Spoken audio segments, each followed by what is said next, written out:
តនឹងបីស្រឡាញ់ចំណាយពេលរាប់ឆ្នាំដើម្បីបំផ្លិចស្នេហាដំបូងស្រស់ស្អាតប្រៀបដូចថ្ងៃលិចតែមួយពព្រិចនាងលិចនៅស្នេហ៍មិនស្មងប្រហែលជាអូននាងមានថ្មីទេស្រស់ចរណាយអូននាងក្បត់បងសែនស្ដាយណាស់ស្ដាយស្នេហ៍យើងខំឆងក្រមបើអូនក្បត់បង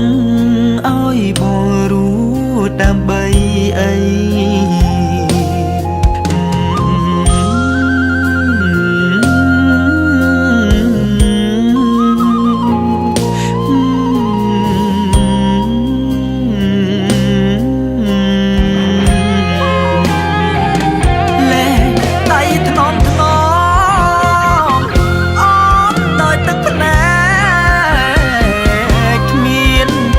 ស្អាយព្រោះតែអូនបាយស្នេហ៍ពីបងបេះដូងបងស្ទើររហែកចែកស្នេហ៍នោះល្អអូនផ្ដាច់ចំណងលែងចង់តែងតងស្នេហ៍បងមិនអូមានជួបចាំបាច់មានព្រាត់ស្នេហ៍មិនទៀងទាត់ដូចភ្លៀងបើថ្ងៃ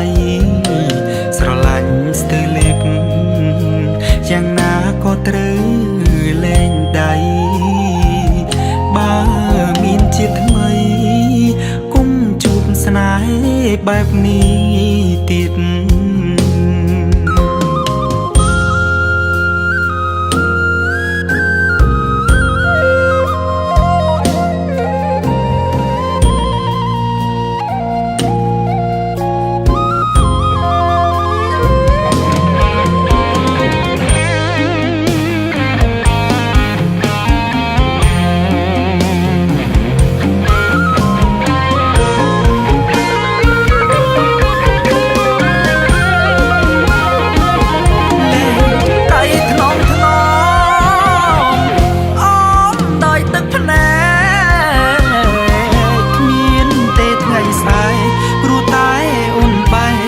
ស្នេហ៍ពីបងបេះដូងបងស្ទើររហែកចែកស្នេហ៍នោះល្អអូនផ្ដាច់ចំណងលែងចង់តែងតងស្នេហ៍បងនឹងអូមានជួបចាំបាច់មានព្រាត់ស្នេហ៍មិនទៀងទាត់ដូចភ្លៀងបើថ្ងៃស្រឡាញ់ស្ទើរលេបយ៉ាងណាក៏ត្រូវលែងដៃបើមានជាតិថ្មីគុំជួបស្នេហ៍បែបនេះទៀត